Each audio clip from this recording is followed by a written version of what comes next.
Hello, welcome to the Plaid Sheep Oracle, and happy Samhain season to all of you. This is a collective, all signs, time-stamped reading for the Scorpio new moon that happens on the morning of November 1st, at least morning here on the east coast of the US.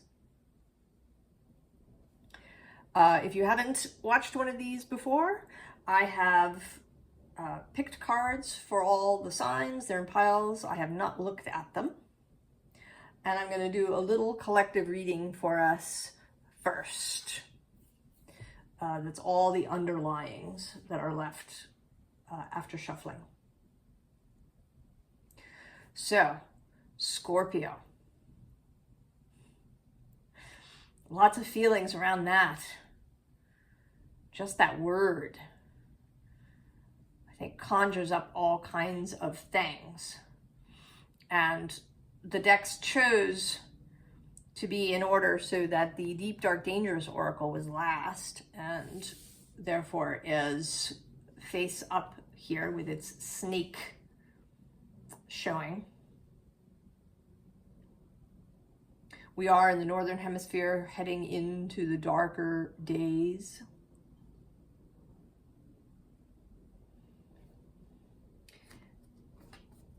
And the cards are showing up almost, well, not exactly in opposition, but we start with this dreamy escape. Wanderlust, hidden treasures, sojourn. So traveling to this place. The word pilgrimage is also coming up. And we can make pilgrimages to many places, not just religious shrines. Then we have illumination. And certainly this is part of the traditions in the fall, winter space to light candles to dispel the darkness. But then there's also metaphoric illumination. Wind, change.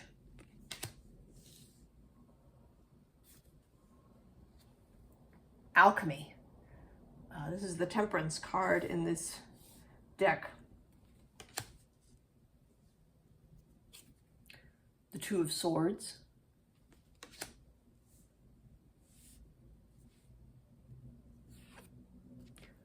The Moon. I'm going to hold off for a second on the Deep, Dark, Dangerous. I haven't looked at that one.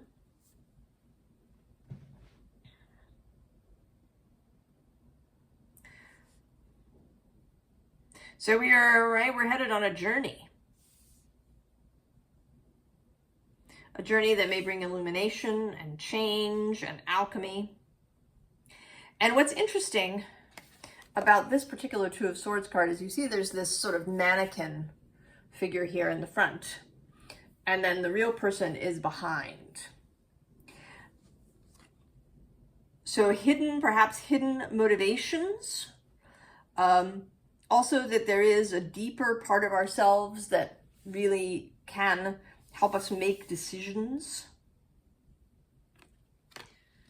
in the face maybe of mystery, of uncertainty. I had a dream early this morning. I was in a little boat, and there was a bigger boat nearby. And when I turned around, there was this enormous wave forming. Like, huge. And I was a little alarmed, but I wasn't panicked. And I wondered what the big ship would do. I had this idea that the big ship would know what to do, would have a solution to this problem. So I wasn't right? So I wasn't panicked. And then I woke up before anything happened after that, although it was this kind of slow motion waking. It's like the dream sort of faded out. And I woke. And my sense is that the dream, right, that the wave is what's coming. And then the big ship is, right, is my wider self, is my access to source, right? My connection to the big ship. And I was also confident that I would know what the big ship was doing, that I was, right, that I was in communication with it. So in the face of the unknown, and these, right, these animals look pretty peaceful. All right, so we're gonna see, what is the deep dark? Oh, see. Oh, interesting. What's on the bottom?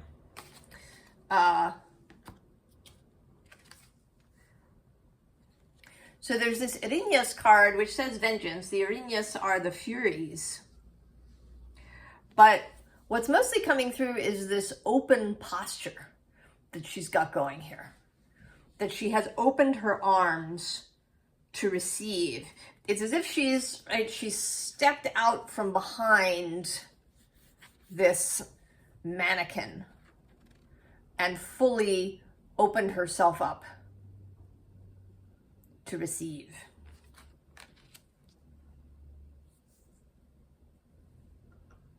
To, right, to be hit by the wave. Knowing that this is all to the good. That maybe there needs to be this big change. And it might be a process, right? This going to this dreamy escape, going to, you know, making a pilgrimage, either actually physically or a kind of mental or emotional pilgrimage. Receiving illumination, becoming at peace with this wave of change.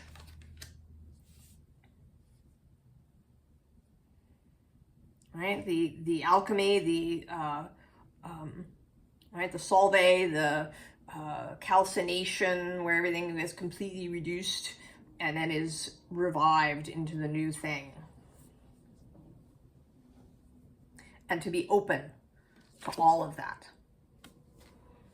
I think we're in for an exciting time.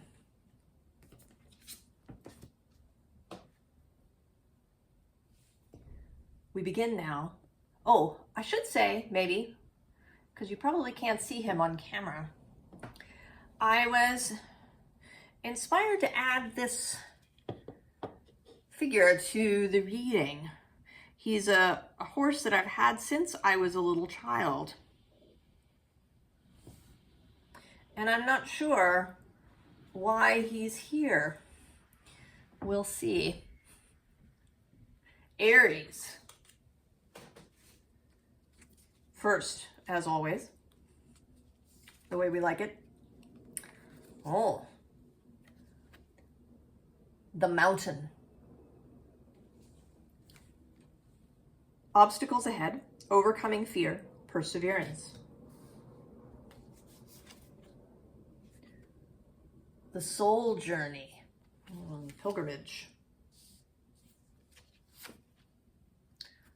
Music, joy.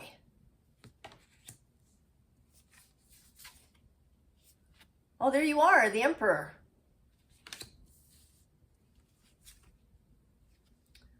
Two of Cups. Eight of Pentacles. We'll save that to turn that over.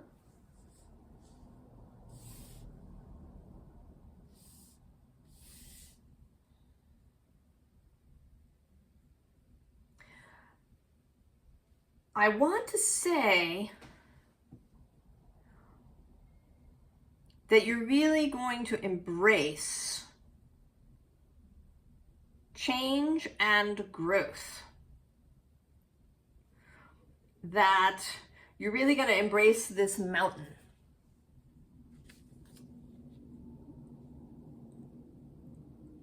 that you're going to see it differently.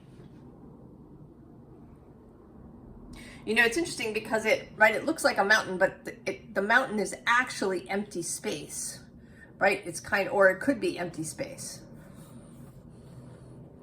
To me, it looks like an opening. That we're inside a cave here, and there's this water spilling down into the cave, and that we can climb out of this opening. So what is being described as a mountain is actually an opening.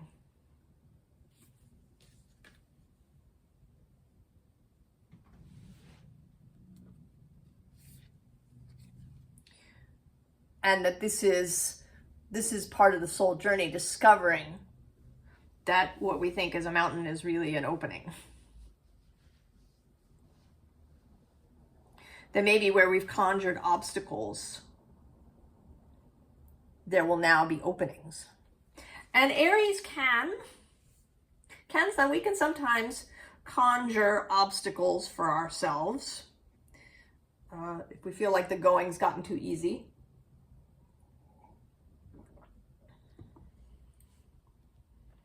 And maybe we will find greater joy, maybe in the easier going, or in discovering new challenges. So rather than having, challenges just for the sake of it,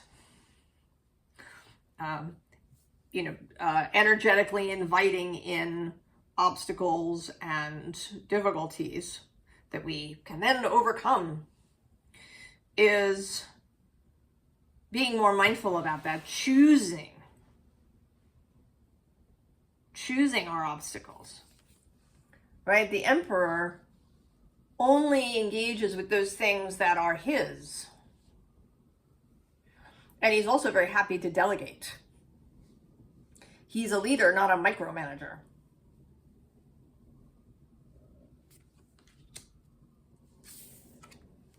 Right? To embrace joy, to be kinder to ourselves, to be in love with ourselves.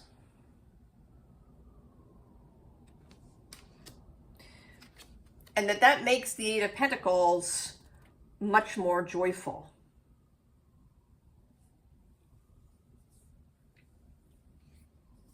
So finding the joy in the challenge, choosing challenges that are joyful, changing the whole relationship that you have to challenges, Aries.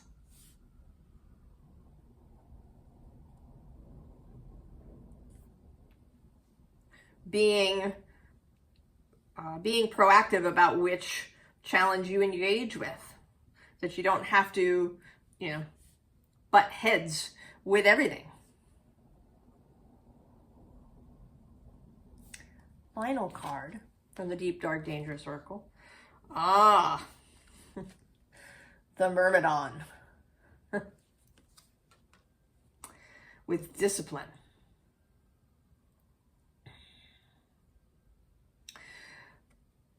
And this seems like getting yourself together. Like that all of these, right, that this Myrmidon army is that challenge meeting thing that you have within you. And really gaining mastery over that. So that you're not engaging with everything that shows up. That you're not calling things in just so that you can have something to butt heads with, Aries.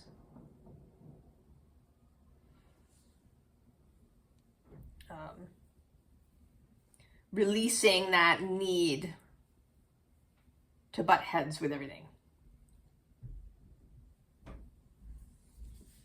Mastery over yourself, Aries. Well, that's cool.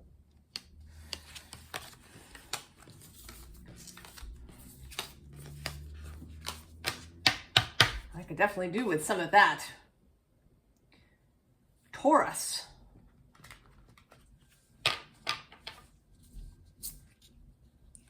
Oracle, the mystic key. Patterns in the subtle realms, time keys, singularity. Observer.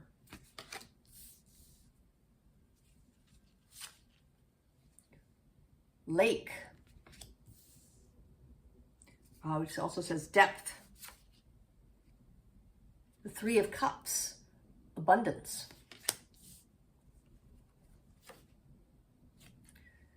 Invocation. The King of Wands. We'll leave this for the end. Well, Taurus, this seems like really getting a handle on a manifestational or creative process. So the mystic key as an inspiration. You know, with this flower, it makes me think, right, of poems, poetry that is, you know, inspired by flowers and nature, the whole genre of romantic poetry, inspired by nature. Gaining a real handle, a real mastery of engaging with that inspiration, with that mystic genius.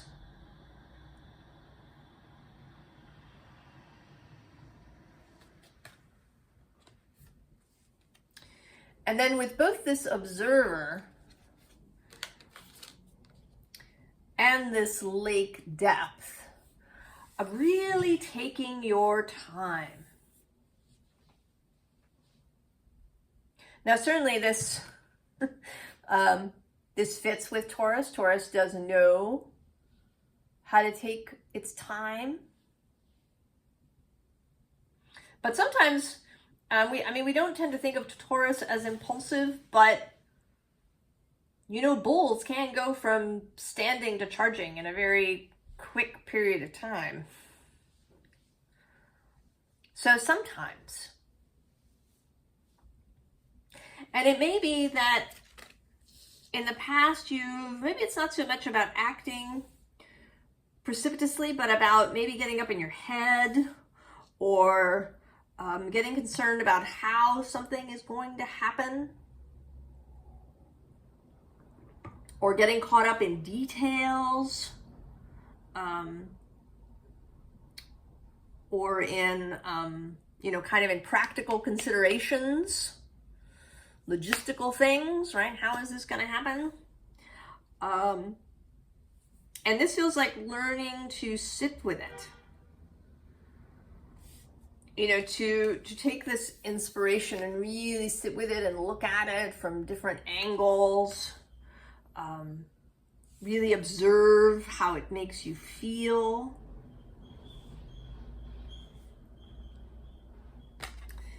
And then with this abundance right in the middle here, to like really savor knowing that it's coming. Really savor the coming, the fruition of it. Really feeling what it's like, really inhabiting whatever it is you are wanting to realize. And then there's the invocation, the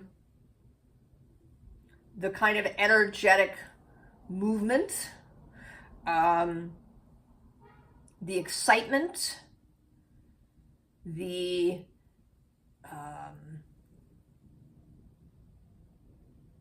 inspiration to action, right? Which then comes to the King of Wands, who will act. So the King of Wands waits. He's not going to act until the inspiration to act arrives. And it is the invocation, right? Invoking, this may be a ritual that you have. Something that you do that really, to kind of cement things in your mind, or to,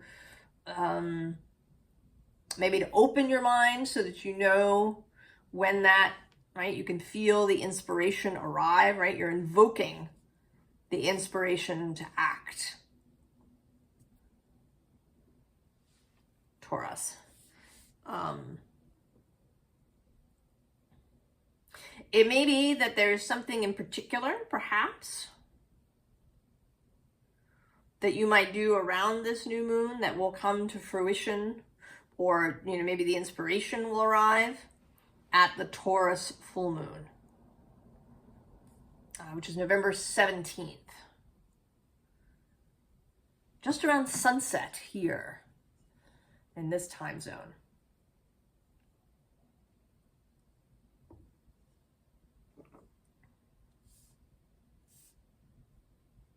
So there may be something about that, Taurus. But this doesn't, it sounds like a magical practice or a manifestational practice, but it could also be how you engage with your muse to have some creative project. But that if you start too soon, if you brush the canvas too soon, that it just kind of turns out blah, right? If you're not ready. Final card. Oh, interesting. Here you are, Taurus the bull. The Minotaur. Now this says compassion, but I think this is actually about you, right, coming fully into your power, coming fully into knowing how you work, what works for you. Really getting this creative process down for yourself. Finding yourself. Maybe you as the Minotaur have been wandering around in the labyrinth. You've been trying to get out.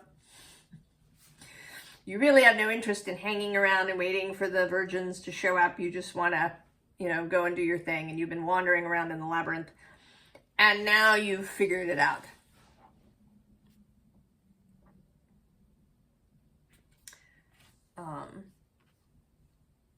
What it is that works for you. And it doesn't have to be like the process of anybody else that you know. It can be totally your own thing.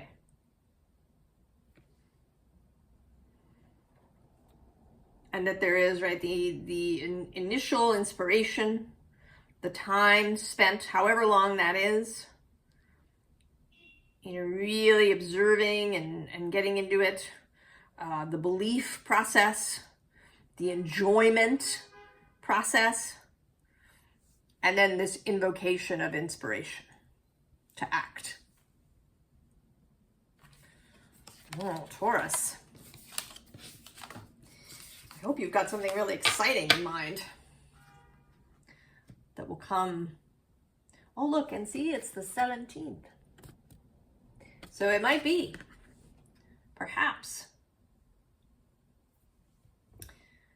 Gemini.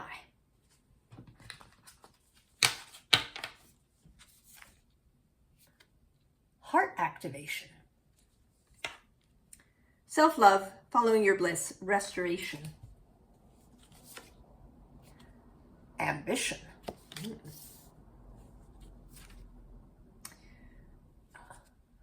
Outer core. Fluidity.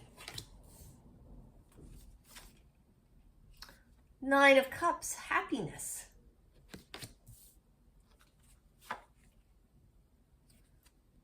Listen. Oh, and the King of Cups. We'll save that for the end. Well, you've got a lot of water going on here, Gemini. I will say that on November 3rd, Venus and Jupiter oppose one another exactly. Their opposition is perfected on the morning of November 3rd morning here in this time zone at about 20 degrees of Gemini and Sagittarius. All right, and this is very Venus-y, Venus out of the waves, plus this heart activation. And then you know this ambition card. What's really drawing my attention is this flower. I think it might be an anemone, maybe. Blossoming here.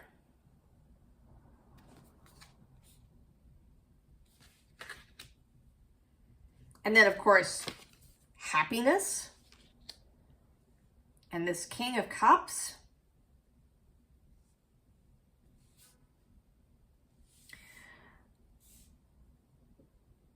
I think that this is going to open a whole new way of love for you, Gemini.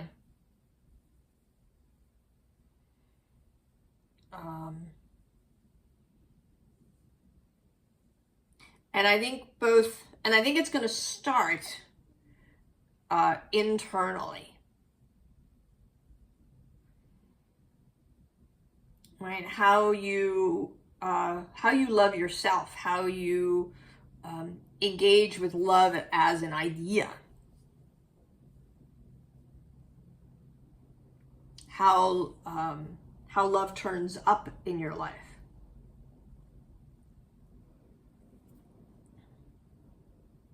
You may just want to see things with a loving eye. If you know who John O'Donoghue is, he's an Irish philosopher and poet, and he talks about this idea of what sort of eye you use to look at the world. You know, if you look at it with a fearful eye, then there's lots of things to be afraid of. If you look with a judgmental eye, then you might find fault everywhere. But if you look with a loving eye, then you see beauty, you see the best in things.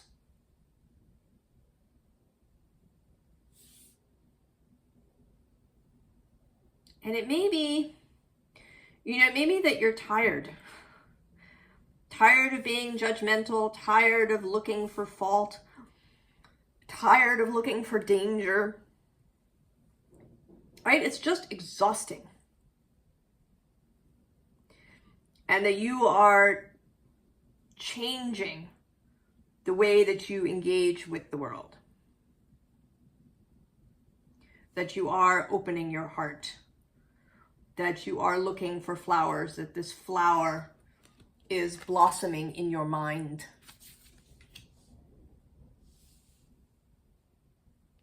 That you may be able to be more vulnerable in relationships. With people and with the world in general. That you focus on happiness, that you focus on feeling good.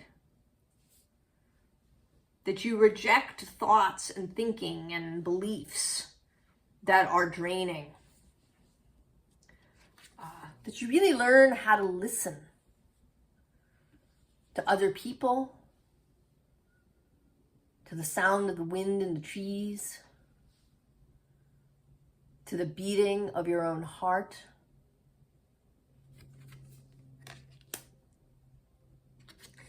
And I sort of see this as you, and this water has been rising. So that maybe this has been a process that's been happening for a little while. Perhaps as Jupiter has been moving through your sign, he's had several moments with Venus. There was a conjunction with Venus earlier this year. Then There was a sextile and a square and a trine as she moved through Libra, her home space. And now there's going to be this opposition.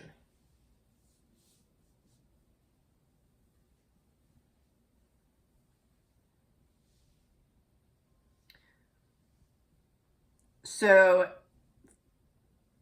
really taking all of that on board, really feeling done, feeling kind of done with the fearful and judgmental and resentful and whatever angry eyes. So your final card, oh, Anubis, respect. Oh.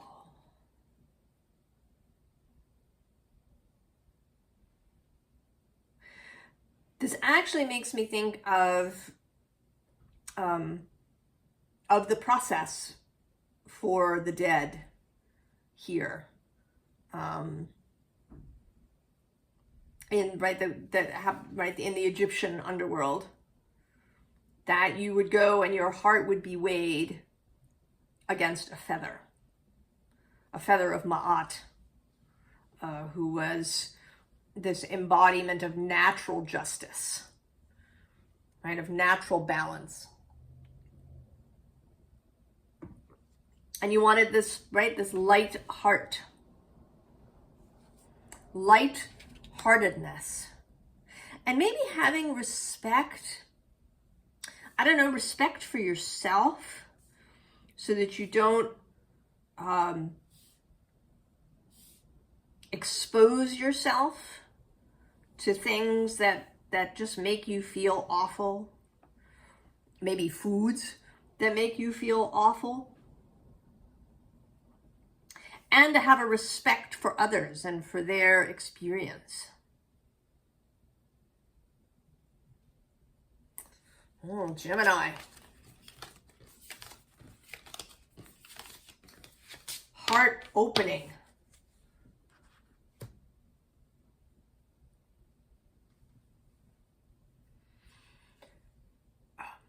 Cancer.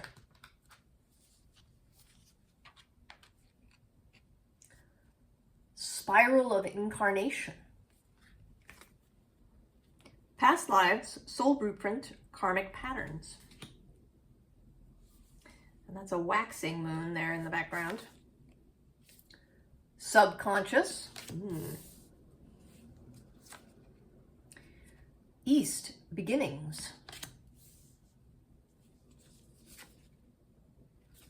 Two of Cups, love.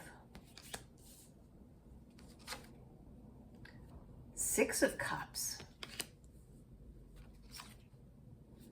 And the Six of Pentacles. Save that for the end. Oh, Cancer.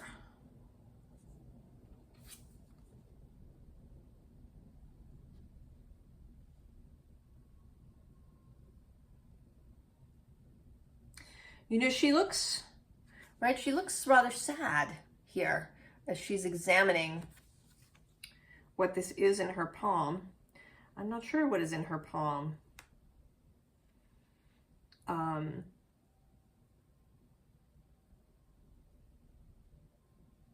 But I have a sense that you have been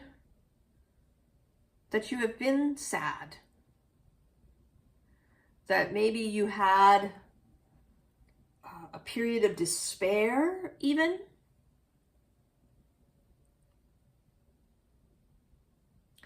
That you had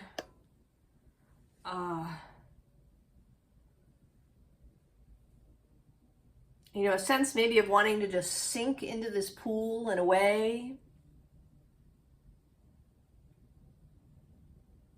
You know, I don't know what's here on her palm.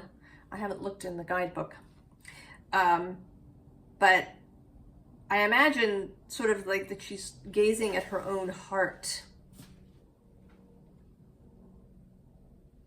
and feeling sad about it.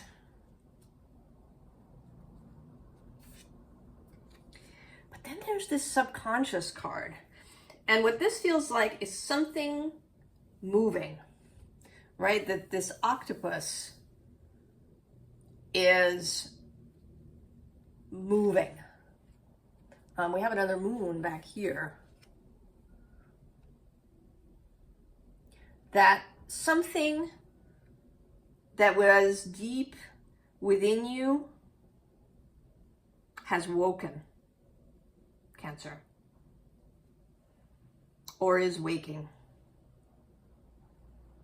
That something within you is waking up. And that that it's going to change everything. That this realization, this understanding of something that will rise up out of you. That you wanted to sink into this water, but in fact, this is going to rise up out of these waters. That maybe it felt really heavy. And there's going to be this new beginning. And a new beginning that is, right, we have these 3 cards that are all about beautiful relationship. 2 of Cups, 6 of Cups, 6 of Pentacles.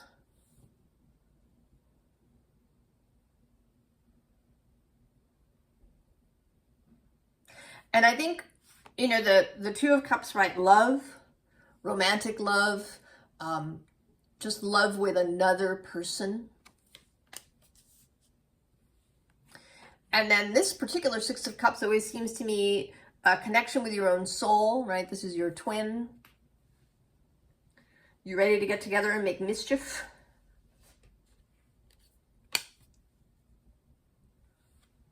And then this is a better relationship with resources.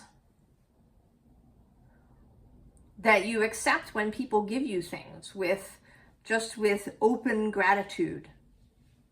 That you don't feel like you immediately need to reciprocate, or you don't feel like you need to reject it because you should be standing on your own, or you're the one who's supposed to be nurturing other people, or whatever it is. Whatever reason you have for feeling awkward or rejecting of gifts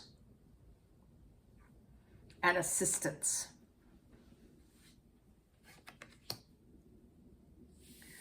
So if you have felt despairing, maybe your despair has been particularly around relationship.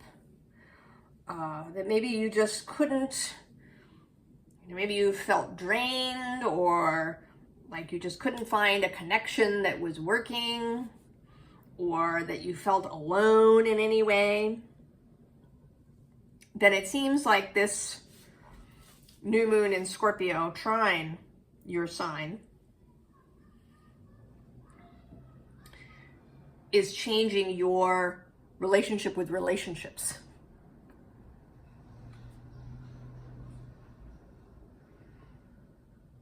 It may be seeing yourself as more whole, not just the giver, or not just whatever you've been, but as a whole person.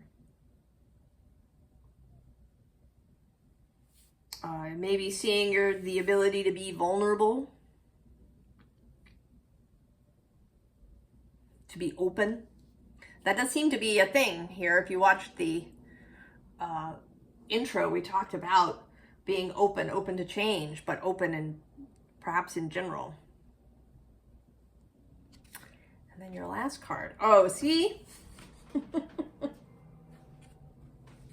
It's the Kraken.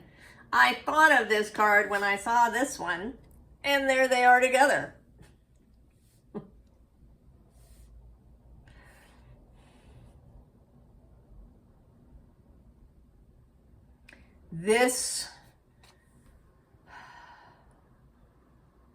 Whatever this is that has been dormant, that has been lying in the bottom of your personal pool, is now rising up. It could be a part of yourself that you hid away in childhood.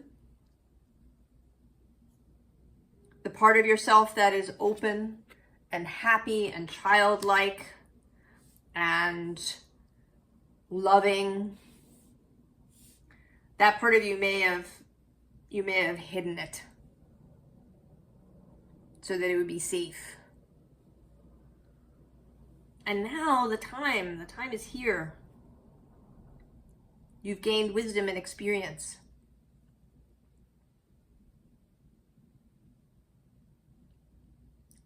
So now this part of you can rise out of the deeps and bring you this new beginning in love. Cancer.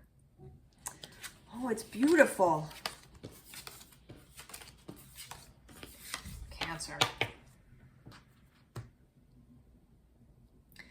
Leo. Oh, I'm looking forward to seeing what this is. Leo's been everywhere lately. Inner eye. Pineal activation, illumination, psychic bridge. Dreams. Breath, life. The star. The Empress. And the Two of Swords. Save this for the end. Oh, there's a whole color thing happening here. Okay, right. So we have this whole, right, blue-green thing showing up here as this face comes out of the mist.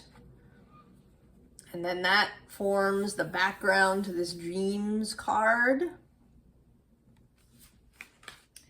And then it continues here in the background, but now we have this fiery thing happening of the heart. And then, right, a deepening red here with the flower.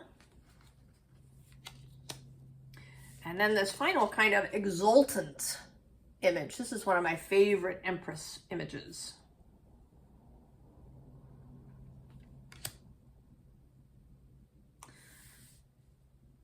So there is some kind of serious awakening for you, Leo.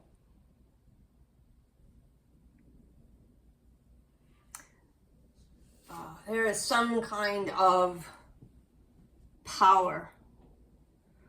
The power of passion. This, right, this real firing up of the heart.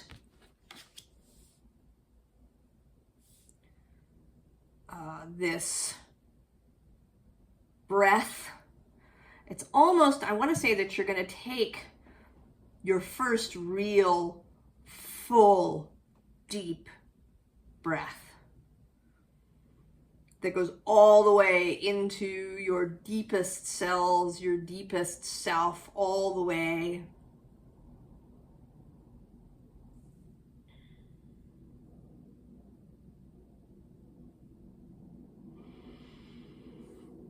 I feel almost like I can't quite express it.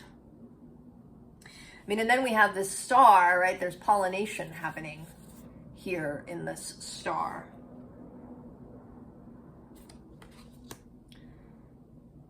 A creational beginning. And then the Empress, who is, right, who is the creator, she is the receiver, she is Venus. Venus spent 4 months in Leo last summer. And you know, these transits happen, and sometimes, you know, we forget, right? We move on to whatever the next transit is. But, right, everything is linked. There's a thread that runs through time. as these astrological movements happen.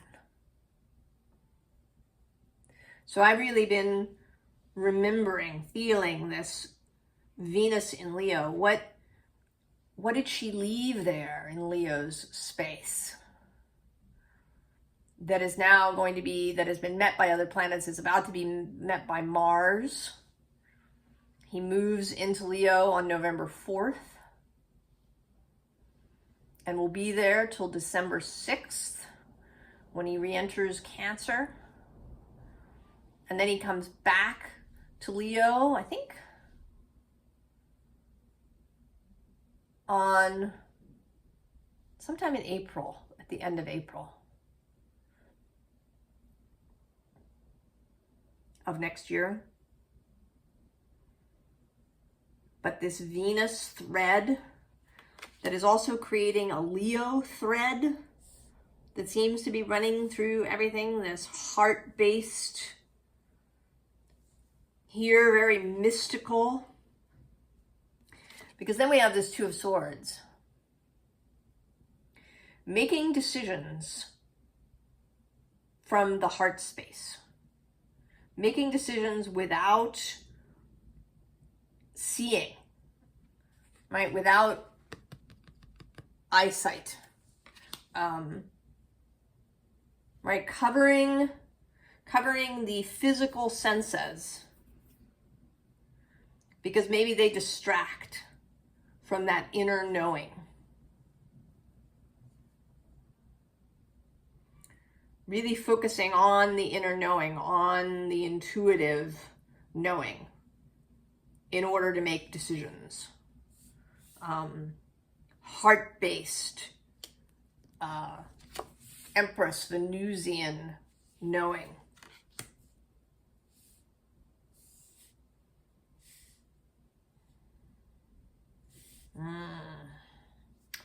Leo, what's your final card?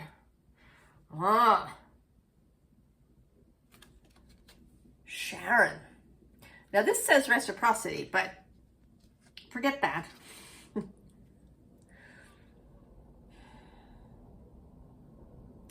Right, Sharon is the boatman who ferries people into the underworld.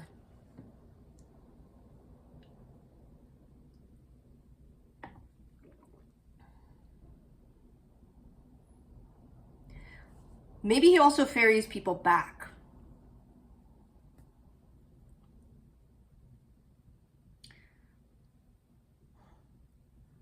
Orpheus popped into my head. I'm going to say it, although I don't quite know where it fits.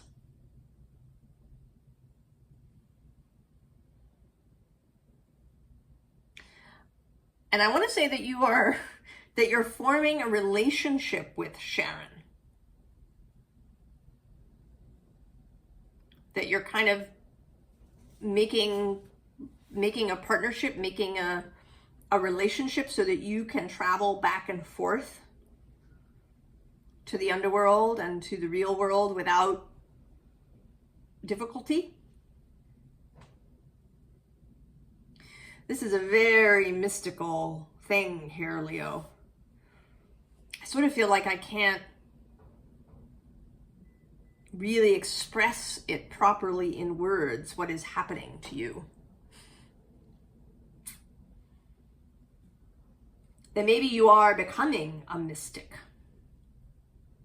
who experiences source in an immanent, embodied, heart-centered way.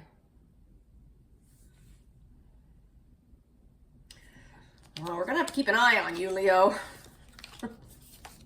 As we go forward, there's something is up with Leo energy.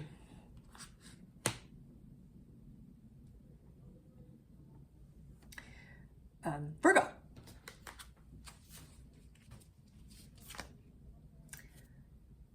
Sacred cave. Spiritual growth, period of gestation, introspection. Ancestry. Earth, home.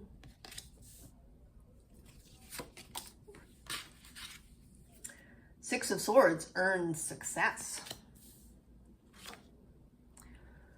Home away.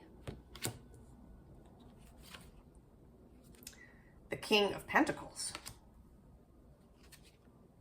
Oh, I didn't mean to look at that. I'm not going to tell you.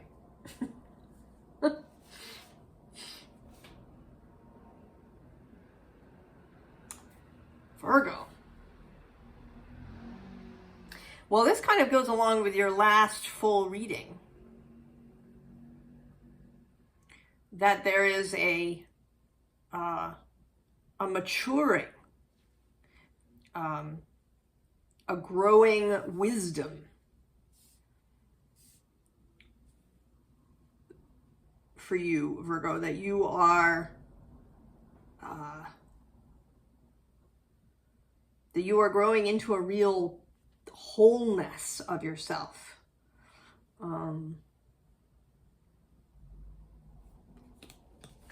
Right? Because there's this, right? It's the sacred cave.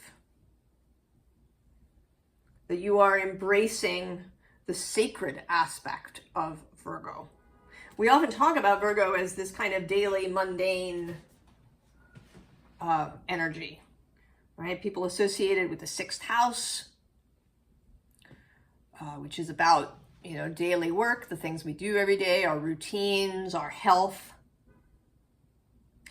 And I think that this, right, this has distracted, minimized the sacredness of Virgo.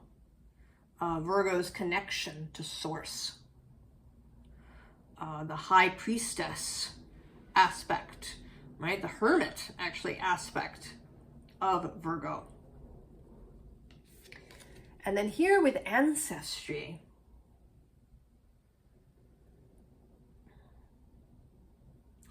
I'm wanting to say that there is, right, that you have been here perhaps in the past, either in a previous life or maybe actually one of your ancestors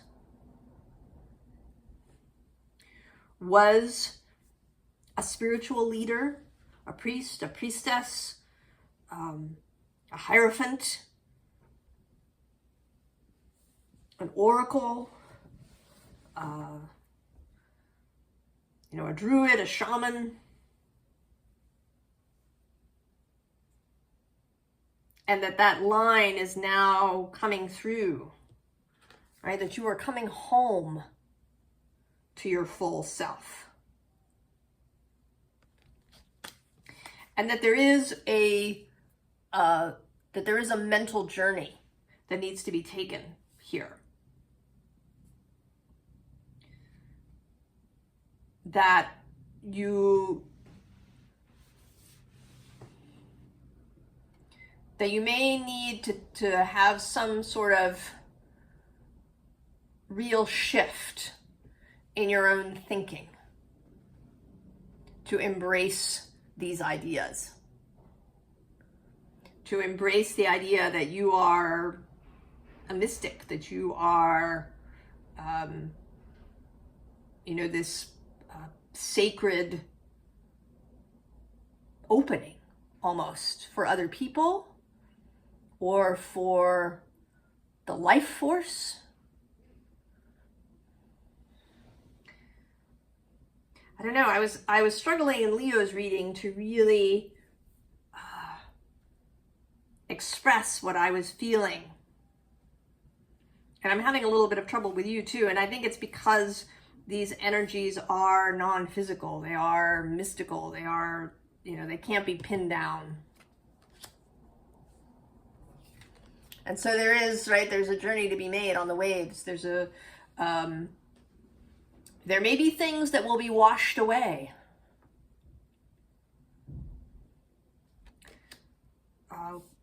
You know, sort of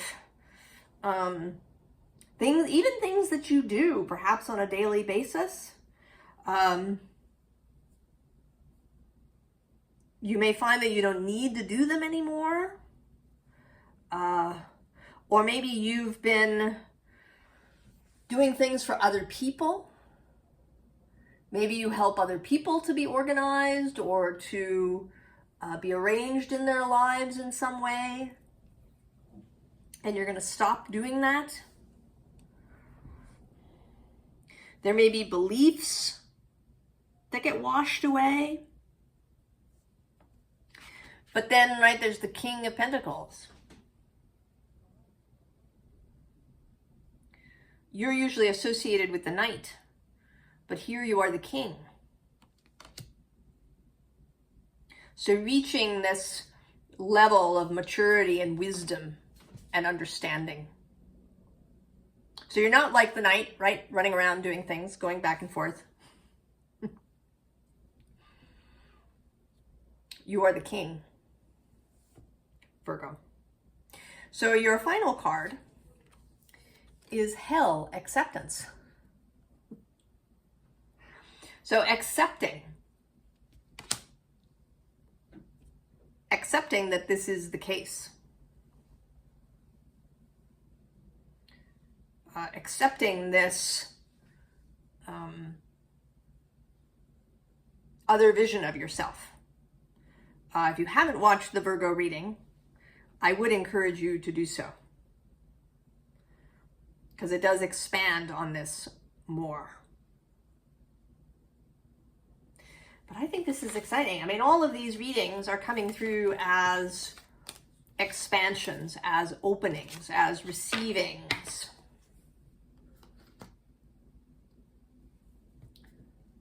Libra. Quest. Goals, deep shifts, carving out change, inner journey. Oh, anguish. Moon, darkness.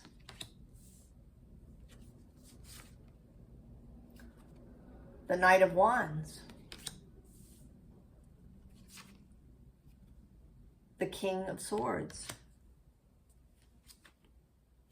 Oh, and the Devil. We'll save this for the end. Oh, Libra.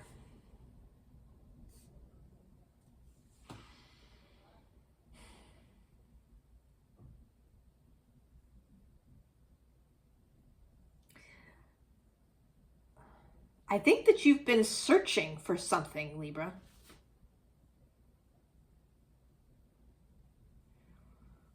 That you have been searching for something and you haven't been able to find it.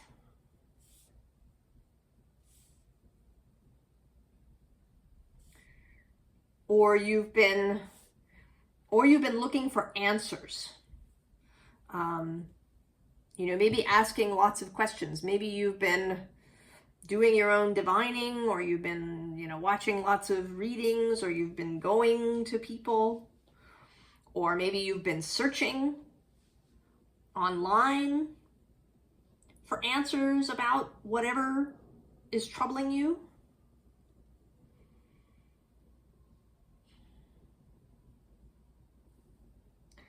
And you haven't been able to see it, right? There's just darkness.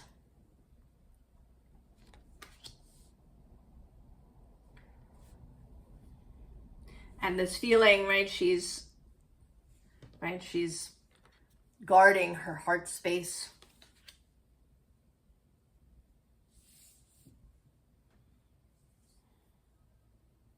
But I think the trouble, and I know this is annoying, Libra, but I think the trouble is the searching. Right? Because we do have the Devil showing up. Right? And this Knight of Wands, who can be, right? He just wants the answer. I have encountered this with Sagittarius energy. With some people that I've known who have a strong Sagittarius energy, they just want the answer.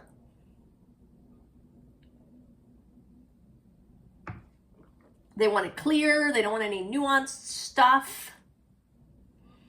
When they engage with things like astrology, they just want, what does this transit mean exactly? And when is it beginning and when is it ending? Right? They want nice, clear-cut things. You know, when will I get a new job? When will this happen?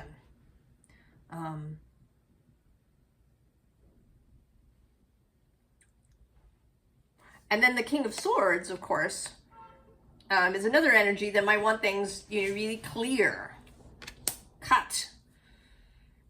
You know, a nice, clear, concise statement. You know, I have sometimes said that I would really like Spirit to send me an email with bullet points. So that, right? And it's this, right, this wanting these answers in this really clear-cut way. And they're not coming. Oh, Libra, we're going to look at your last card. Oh, of course.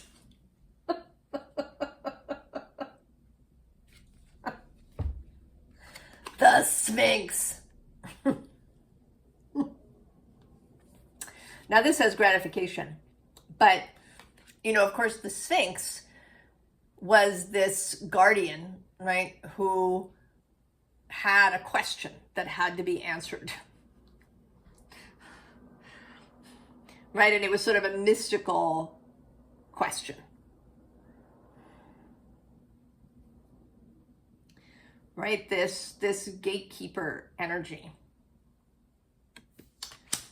Oh, Libra.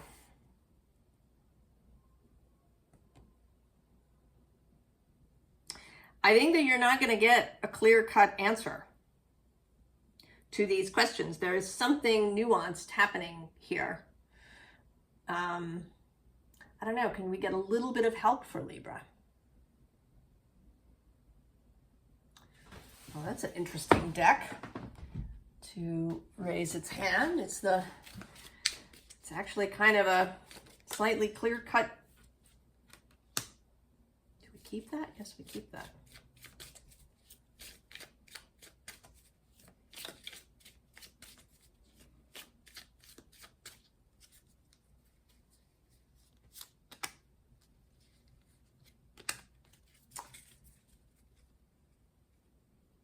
Oh, yeah, see on the bottom, despair. But I'm going to say there's this amante, this lover. And I think he's outside the window, Libra. Right? There's this song that wants to come through for you. Oh, and what are these three cards? Oh, Speranza, waiting. Hope, actually. Hope. Oh, the married women with children. Oh, and the Doctor. Well, I'm going to say, Libra, that what we have here is that you have to leave whatever this thing is, whatever you've been asking about, wanting a clear answer about, you must leave it alone. In order to hear this lover's song, in order for the Doctor to arrive, I think you have to turn away. You have to turn away from the despair, from the anguish. Embracing, right? Embracing hope. Embracing kind of daily things, people around you. Like embracing life, I want to say. That you've gotten kind of too narrowly focused, and that you're just not going to get this answer, Libra.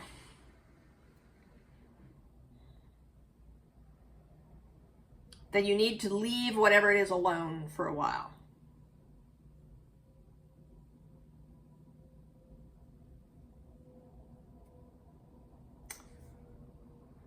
I know that might be a little dissatisfying,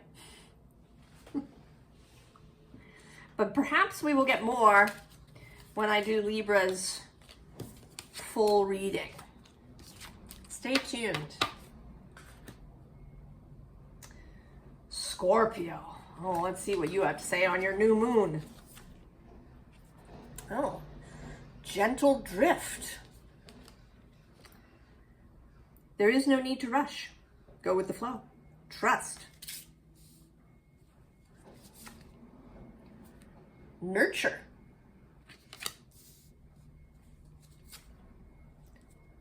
Hearth. Four of Wands, perfected work. Dryad of kinship. And the Queen of Swords. We'll save that for the end. Scorpio. I mean, this seems like you should just really enjoy Scorpio season. And, you know, this whole fall, winter kind of space. I don't know, I was watching a video and this commercial popped up that was about the holidays coming up. And normally I would get annoyed by that because, for goodness sake, it's only October. But in that moment, I had this mental shift that being annoyed was not serving me. That I really love the holidays, solstice and Christmas. I really love the holidays. And that I would embrace this wholeheartedly. That I would not be annoyed if people talked about Christmas or had Christmas music or any of these things. That I would really enjoy all of that. And that's what this feels like. Right? That this is not a moment for you to be like goal setting or,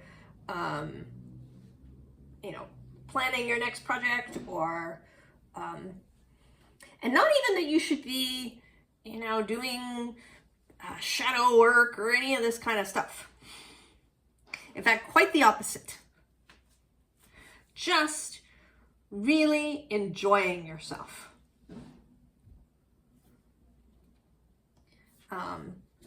You know, this, right, like maybe going on a vacation, perhaps somewhere, or, you know, just doing something really pleasant that doesn't have any kind of utilitarian function.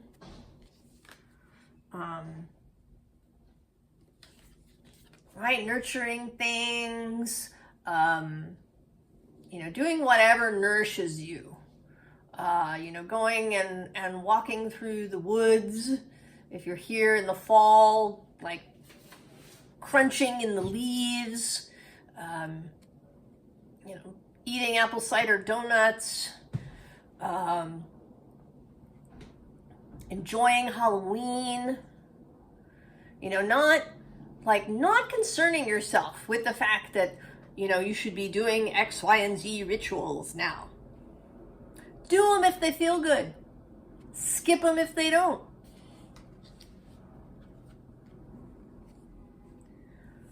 All right, maybe, you know, hang around and have a little couch time with some good movies. You know, play with some children and some dogs. Get together with friends and family. With no aim in mind of any kind. Right? This is a moment to really like feel that all is really good. This is, you know, perfected work. This is something to savor and enjoy and really luxuriate in. And definitely friends and family, right? The Dryad of kinship. Kin and kith.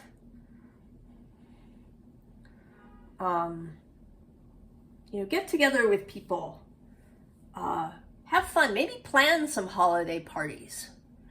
You know, maybe if you haven't hosted a holiday party or Thanksgiving or, you know, some seasonal thing, maybe you want to do that now and just, you know, really go to town with, you know, all kinds of delicious food and drink. And, you know, maybe you have like a potluck and everybody comes and brings things and you just, there's no agenda.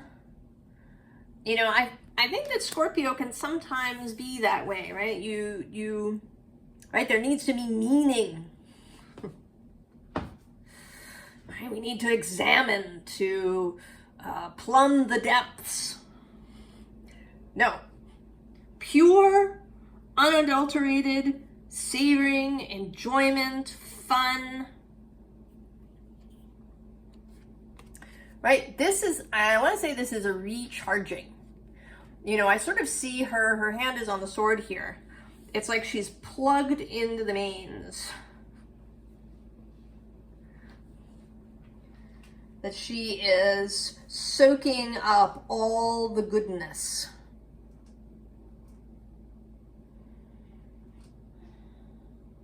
All of the inspiration, all of the light, all of the joy.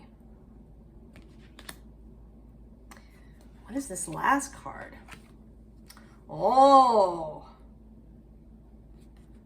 Persephone, yes. Yes. Okay, maybe you've heard me talk about my alternative version of the Persephone story, in which when she eats the pomegranate, she doesn't get trapped in the underworld, right? That's the story.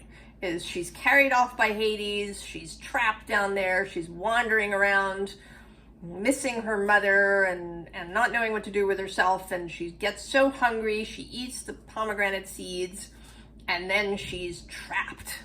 And she has to spend 6 months down there in hell. In my version, and I prefer this, and I owe it to various readings, but when she eats the pomegranate, she actually comes into a full understanding of herself as this queen of the underworld, right? Not just a little spring goddess, but as a full woman, as a queen, as somebody who is connected to both the earth and the underworld, that there is light and shadow, that there is growth time and fallow time, and that she is from that moment able to really enjoy herself. To really enjoy this role as queen of the underworld. Right? To have all of that erotic and passionate life with Pluto, with Hades.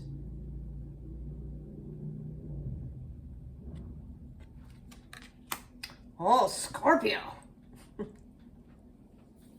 I want to hang out with you. Go to your party.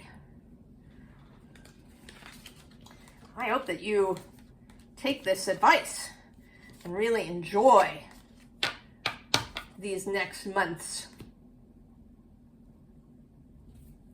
Sagittarius.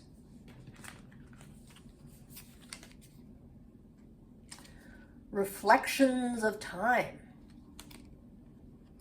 Surrender. Cycles of change. Unearthing. Lessons. Oh, greed.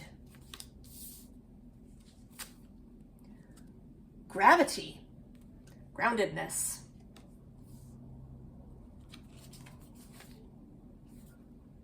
The Knight of Discs. The Maiden. Oh, and there you are. Temperance. Oh, We'll save this for the end. I'm going to shift this up. Well, Sagittarius, it seems to me that you have been feeling weighed down. Maybe by time.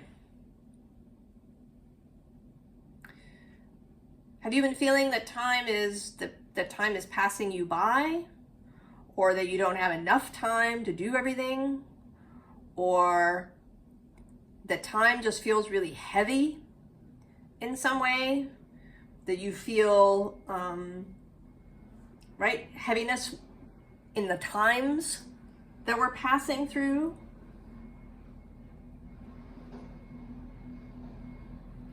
That maybe you feel like you've had enough lessons. You know, because this, right, both this greed and this gravity card just feel, right, they feel like heaviness. You know, because greed can be very heavy. The need to accumulate can weigh you down.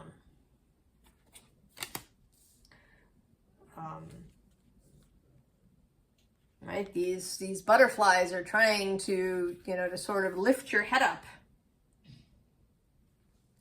But you have been weighed down, maybe by earthly responsibilities, perhaps. You've been feeling weighed down. There is the Knight of Discs. He's certainly the very responsible knight. Your card is the Knight of Wands, who is the, you know, rush out and do it knight. And maybe you've been feeling like you've been stuck in something. Perhaps you took on a responsibility that has been weighing on you. Or you've been, you know, maybe you've even been feeling bored, because he looks sort of like he might be feeling some boredom, some ennui.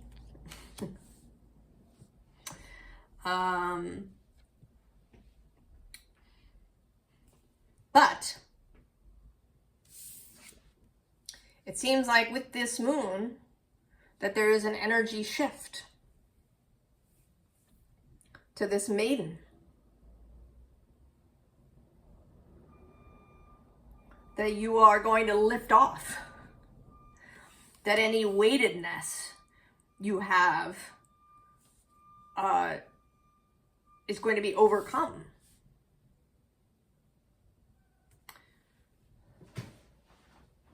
And it may be, you know, it's interesting because this moon is square. Square? No, not square. I'm sorry. Semi-square. It's an inconjunct. Or semi-sextile, rather. Semi-sextile, immediately next door to you. And that can be kind of a difficult, sometimes irritating energy, but it can also be really productive. So it may be that you've gotten kind of stuck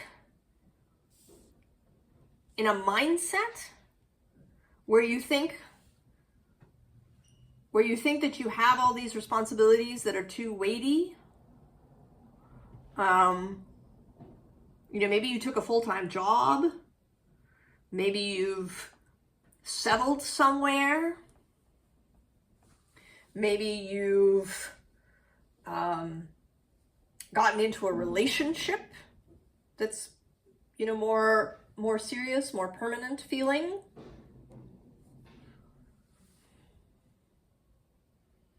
You've taken on some sort of responsibility that has been weighing on you. And I think that more than this responsibility vanishing,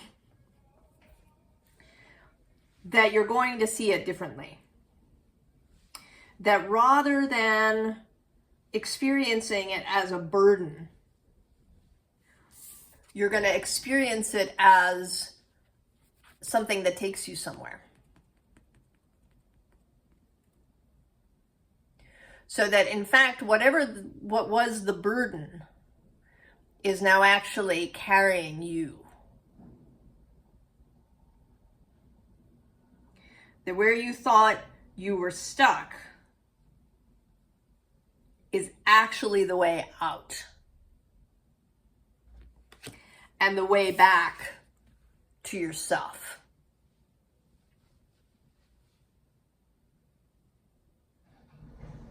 The way to yourself fully. Certainly a stereotype of Sagittarius is that they are travelers, that they, just pick up and go, that they like to be footloose and fancy free.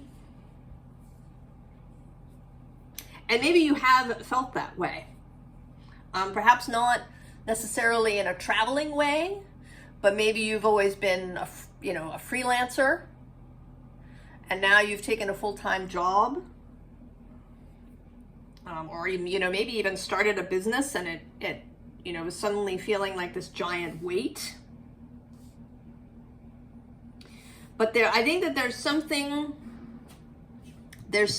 emotional. There's something that wants to be seen.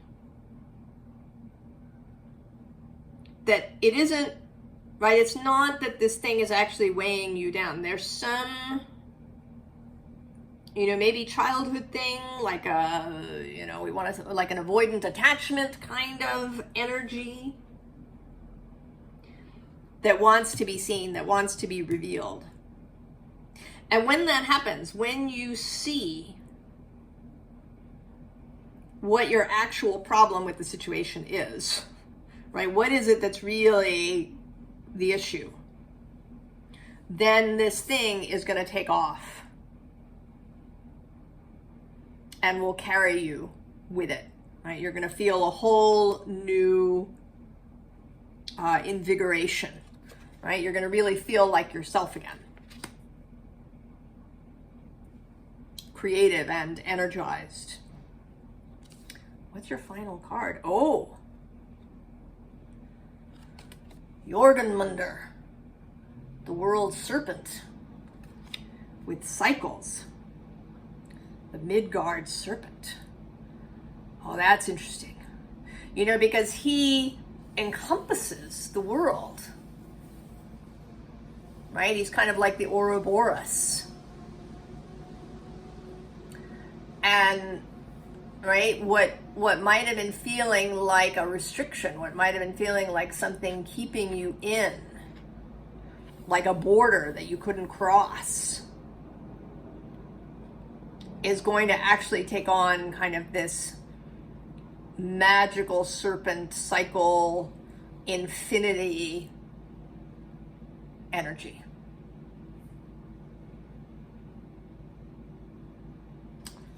Oh, Sagittarius. I think when you have this realization, it's going to change everything for you.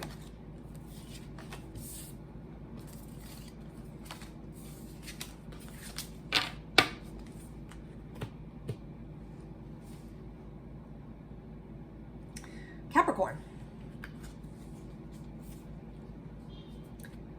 Animal kin. Sweet familiars, messengers, companions. Reverence. Sun. Light. Satiety, 10 of Cups.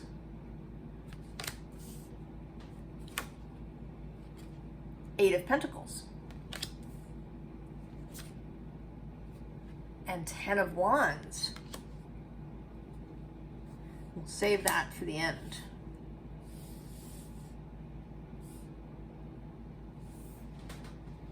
Capricorn.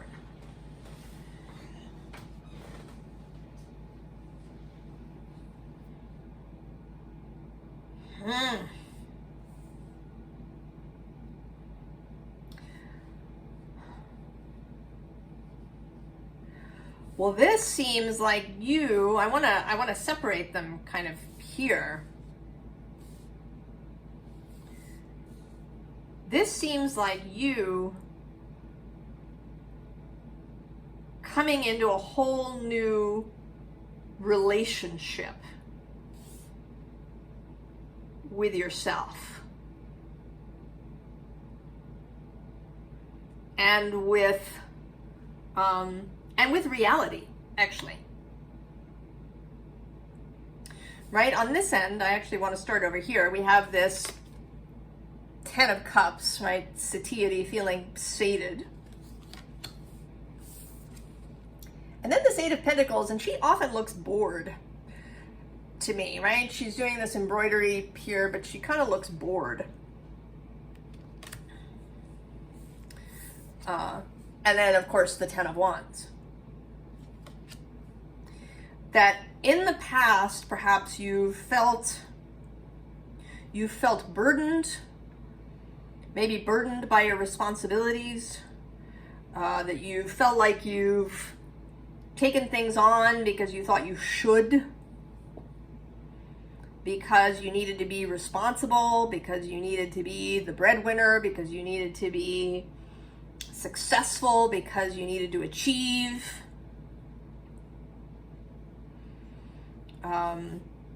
And you've just had enough. You are sated with this kind of thinking. And what we have on the other end is this much more light-hearted kind of feeling, right? With this animal kin. That maybe you're feeling less separately human. You know, we do tend to forget that we are animals. Right? We have all this stuff, technology and buildings and things. And we forget that we are also animals. So, you know, maybe we're really remembering and having fun and enjoying your own animal self. And then with this reverence, I really just sort of focused on the bee rising up a lighter energy. You know, also an enjoyment of nature, a reverence for the cycles of nature, a reverence for natural wisdom.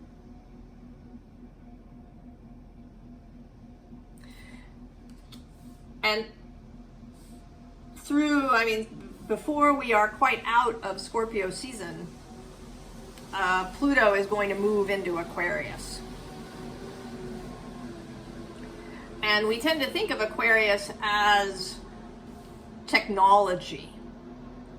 But Aquarius existed long before that. There is an Aquarius feeling and energy, right? The underlying web and wisdom of nature, right? The mycelial web, the web of the woods, the interconnectedness of natural systems. That is part of Aquarius too.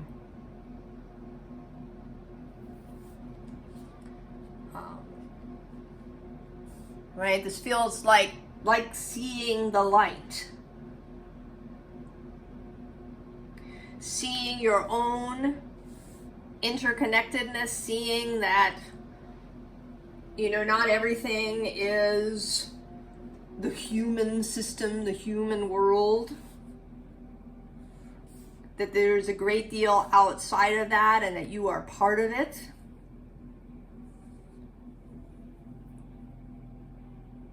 There's an enlivening here, a lightening, an enlightening. Capricorn? What's your last card? Oh, the Morrigan with sovereignty. And what comes to mind here is that the Morrigan could appear as crows, right? The crows were her birds, and she could, in some stories, she transforms into crows or ravens.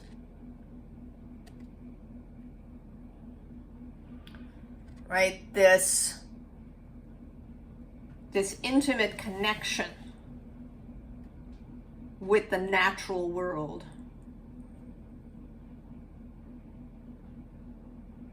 It may be, you know, your planet, Saturn, has been moving through Pisces. And he's going to turn direct on November something. November 4th? November, somewhere in the first week of November, I believe.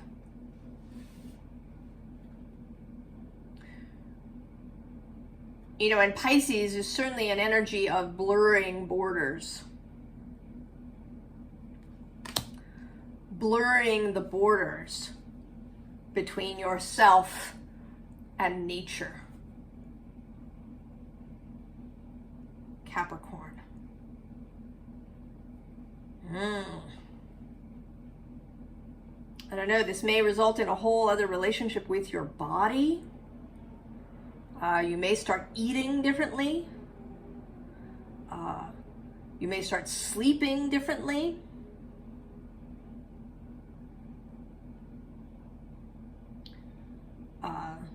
You may get a whole new relationship to time and to work and to labor.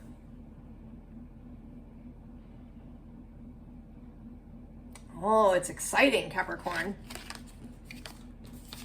Changes afoot. Openings. This moon seems to be about openings. Aquarius. Elementals.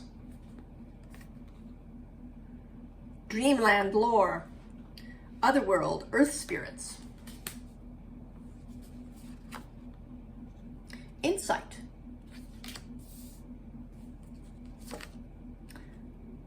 Electricity. Wildness. Six of Cups. Pleasure. Relic. And the Three of Wands. We're going to save this for the end.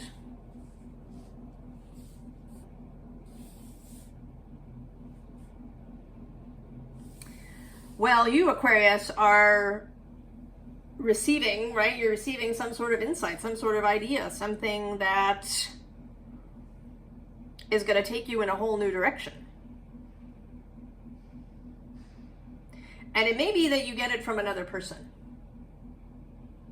I mean, this is elementals, but there's these two figures here, and they're kind of, it's like they're putting their heads together.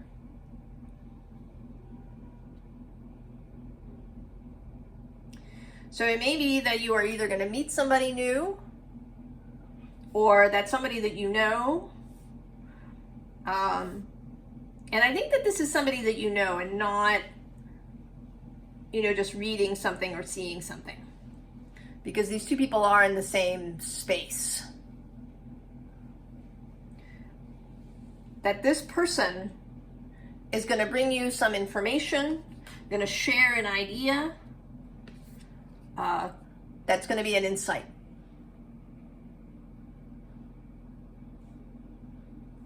I mean, it might be an insight. It could be that they share an insight about you. Right? Maybe about your own capacity for wildness, for openness, for inspiration, for pleasure.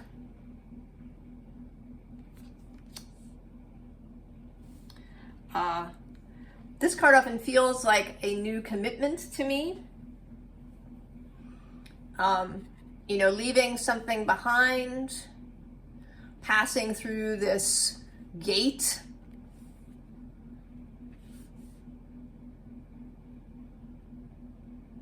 Committing to something. It is possible that this is a romantic relationship, right? With wildness and pleasure. Right? She could be wearing a white wedding dress here, passing under this portal.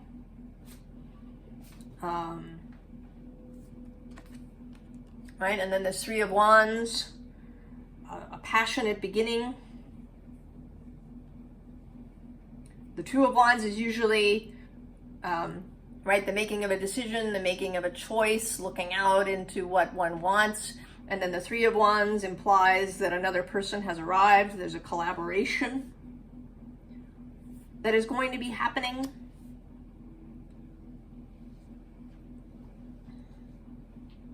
So this might be romantic. It could be really sexual, right? Passionate. That you are, that you're open to a whole new experience of your own erotic, sensual self. That you have an insight about your own capacity for pleasure. Your own capacity for eros.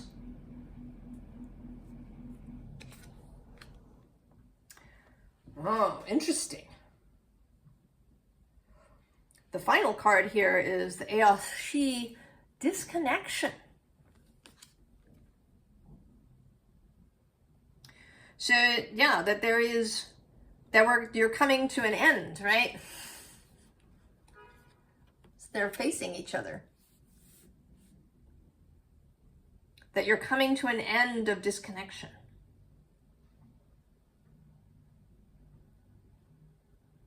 And, you know, this could be even if you are with someone. And maybe they're even the right someone. But you've become alienated from each other, disconnected from each other in some way. That they're going to share something with you. Or maybe you share something with them. Or you run across something together. You know, maybe you meet another couple that gives you a sudden insight into your own relationship. It could also be a work thing, that you meet somebody who has a really great idea. And, you know, where you were maybe, you know, not seeing that somebody could be a real work partner, now you're seeing that. You come and you create something together. Oh, Aquarius. That sounds very exciting.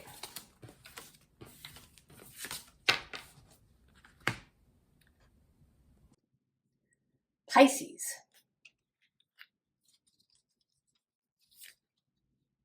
Oh, hidden portal. Alternate routes, look closer, creative solutions. Knowledge. Dark matter, mystery.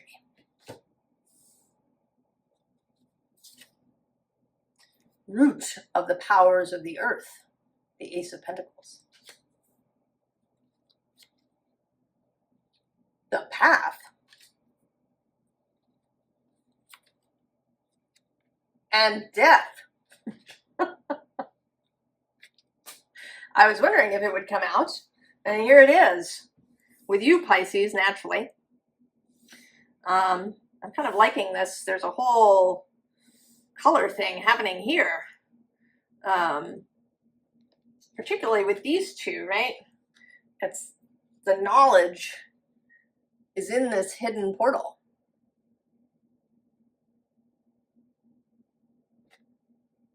Not surprisingly, you have a very mystical reading, Pisces.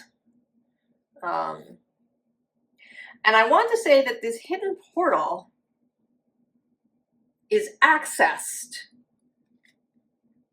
through the heart space. That it's not about, right, this butterfly is covering your mouth.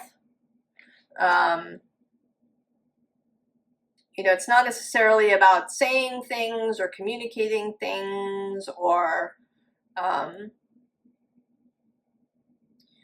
that the access to this hidden realm, this hidden knowledge, is within the heart space.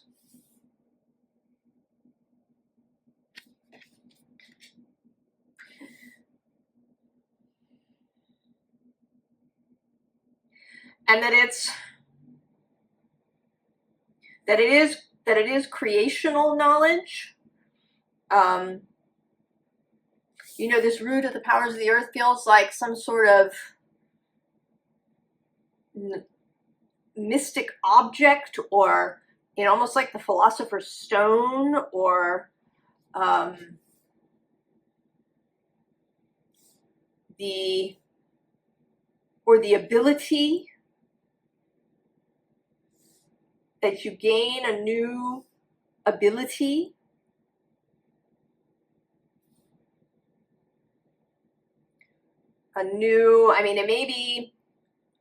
this may be a new spiritual ability,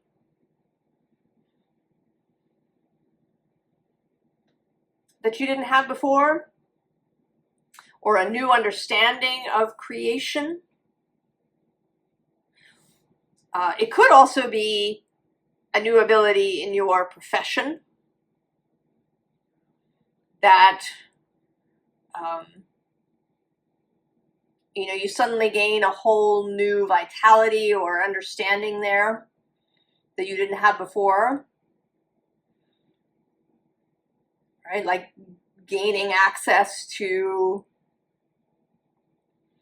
you know, some font of knowledge about a given subject, right? That there's this, right, this pool, metaphoric pool of knowledge.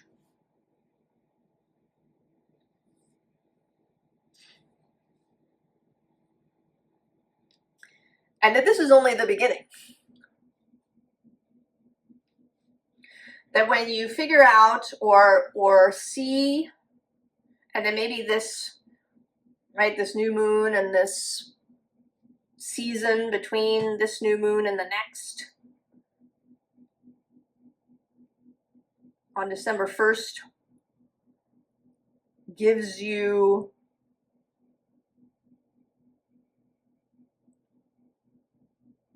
these new skills, but that it's only the beginning.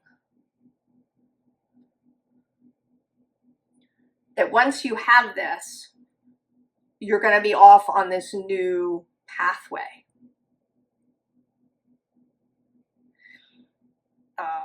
Although it might just be that you may remain on the same path.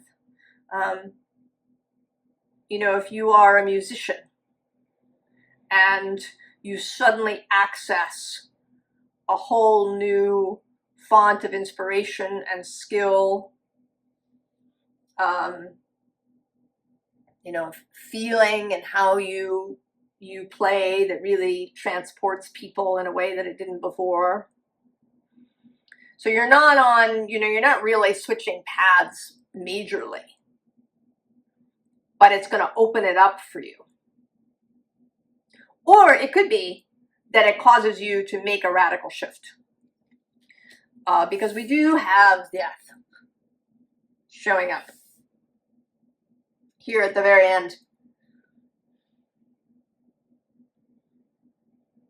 That when you gain this knowledge, when you open up this hidden, mysterious portal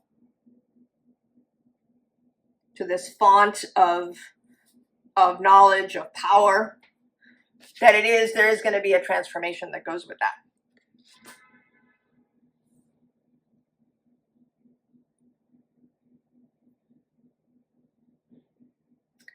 So your last card is the Mischief Puka. Oh, I don't know if you watched the collective reading about making mischief, Pisces, but it seems that it may have been talking to you especially, not really surprising. That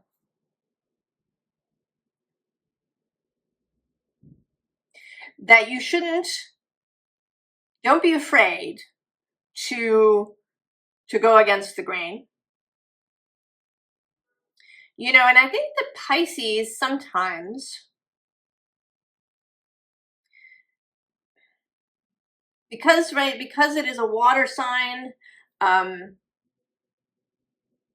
Pisces is very good at mirroring others. I've encountered that with people with strong Pisces energy, that they easily, they make people feel really comfortable because they're so good at that mirroring. But it can mean that they don't sort of really go their own way, like visibly. You know, they make other people feel really comfortable. They may be unwilling to engage, you know, in conflict, in saying, this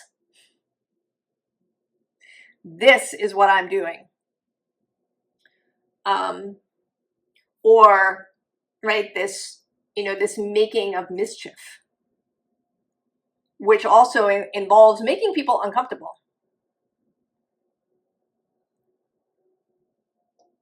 That there is a need here to be willing to be uncomfortable or to witness discomfort in others without trying to make that nicer or better. My aunt, who had a Pisces sun, she was definitely sort of the peacemaker in the house. You know, if two of her children were having a conflict, you know, she wanted to make that peaceful.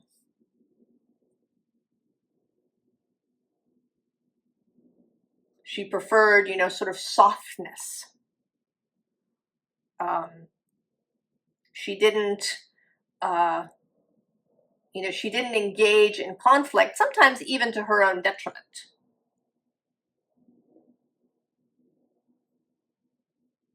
And certainly, I think in some ways to the detriment of others around her. Right? If you stop people from hashing things out, stuff can, just stay. It just stays there. So there is a need here to engage with discomfort, right? To go perhaps down an unknown, unseen path, to engage with death, with things ending. There might be endings when you access this hidden font of power and skill. You may discover that you've been hanging out in relationships where you don't want to be anymore, that you've been, you know, nice, and now you no longer want to be nice. Or that you've seen some new truth for yourself, and so you can't stay with this group because you no longer are in agreement, and you can't fake agreement.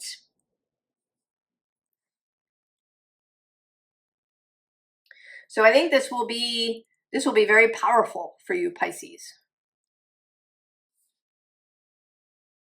To really, you know, stand for what you are and what you believe, and to make mischief, to show up in places and upset things, not you know, not just for the sake of it, but to create change and evolution and expansion.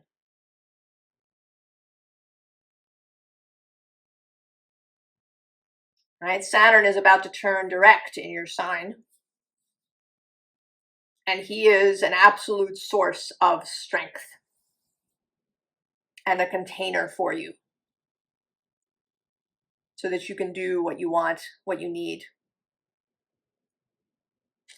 Oh, Pisces. There's all kinds of evolution and transformation and opening and